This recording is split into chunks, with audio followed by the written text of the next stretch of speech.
जिस कृषि कानून के खिलाफ 13 दिनों से अन्नदाता का आक्रोश फूट रहा है, भारत का चक्का जाम तक किया जा चुका है, उसी कानून के आने से देश के 1,20,000 किसान खुश हैं। उन्हें भविष्य में खेती किसानी के लिए ये किसी टॉनिक की तरह लग रहा है। इन किसानों का प्रतिनिधिमंडल कल रात केंद्रीय कृषि मंत्री नरेंद्र सिंह तोमर से मिला था और आज हम ये समझाने के लिए इनके पास गए कि जिन कानूनों को लेकर भारत बंद किया जा रहा है, उनमें इस प्रतिनिधिमंडल को क्या बेहतर लगा और कौन सी उम्मीद की किरण नजर आई।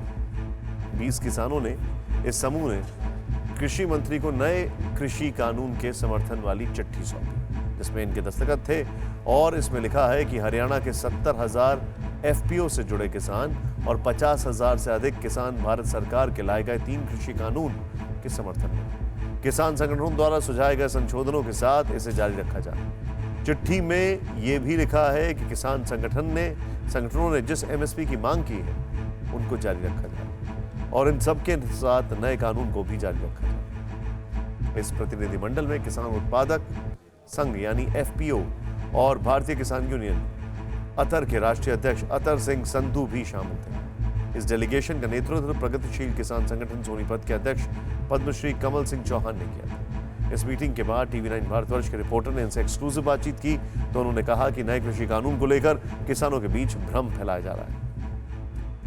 किसान आज भ्रम की स्थिति में है।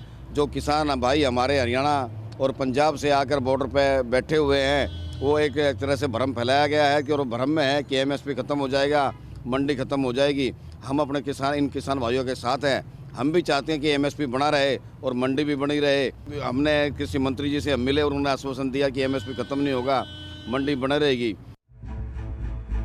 हालांकि किसान संगठन बार बार कह रहे हैं कि कृषि कानून का विरोध कर रहे किसानों को इनका समर्थन है। एमएसपी और एपीएमसी के मुद्दे पर ये लोग भी सरकार से लिखित आश्वासन की मांग कर रहे हैं। साथ ही सरकार से नए कृषि कानून को भी जारी रखने की मांग कर रहे हैं। आज हमने इन किसान नेताओं से 5 सवाल पूछे। पहले हम आपको ये सवाल बताते हैं, फिर इस पर इन किसानों के जवाब सुनवाएंगे। पहला सवाल, 1,20,000 किसानों को नए कृषि कानून क्यों अच्छे लगते हैं? दूसरा सवाल, आंदोलन कर रहे किसानों का डर है कि मंडी खत्म हो जाएगी, क्या आपको भी ऐसा नहीं लगता? ऐसा ही लगता है। तीसरा सवाल, एपीएमसी एक्ट के मुताबिक हर 5 किलोमीटर पर एक मंडी होनी चाहिए, आपके घर से मंडी की दूरी कितनी? चौथा सवाल, क्या आपने कभी एमएसपी का लाभ लिया? ये किसानों के लिए कितना फायदेमंद है? पांचवा सवाल, क्या आपको डर है कि नए कृषि कानून से एमएसपी खत्म हो जाएगी? इन सवालों को लेकर हमने नए कृषि कानूनों को समर्थन दे रहे कई किसान नेताओं से बातचीत की, तो सुनिए उनका जवाब क्या था।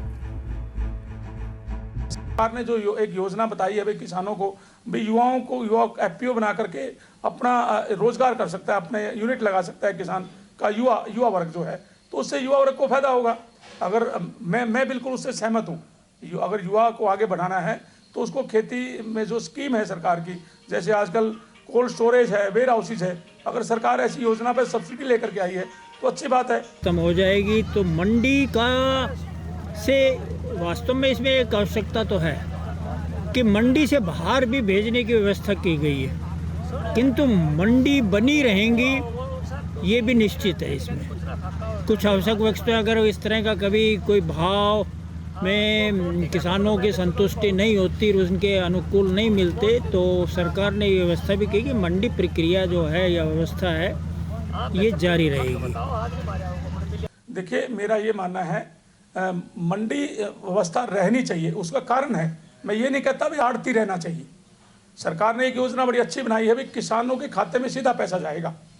उससे क्या होगा, किसान जो केवाईसी में लोन किसान ने लिया है बैंक से, वो तुरंत पैसा भर करके, क्योंकि सरकार ने कहा 3 दिन में किसानों के खाते में पैसा आ जाएगा, तो तुरंत केवाईसी के पैसे को भर के किसान अगले दिन उस पैसे को लेकर के आड़ती का कर्ज चुका सकता है। उससे क्लैरिटी रहेगी। मैं मानना है सरकार ने ये कदम तो अच्छा उठाया है, क्योंकि ये बिल किसानों के लिए हैं, ना कि आड़तियों के लिए। परवाह देश की, सोमवार से शुक्रवार रात 10 बजे TV9 भारतवर्ष पर।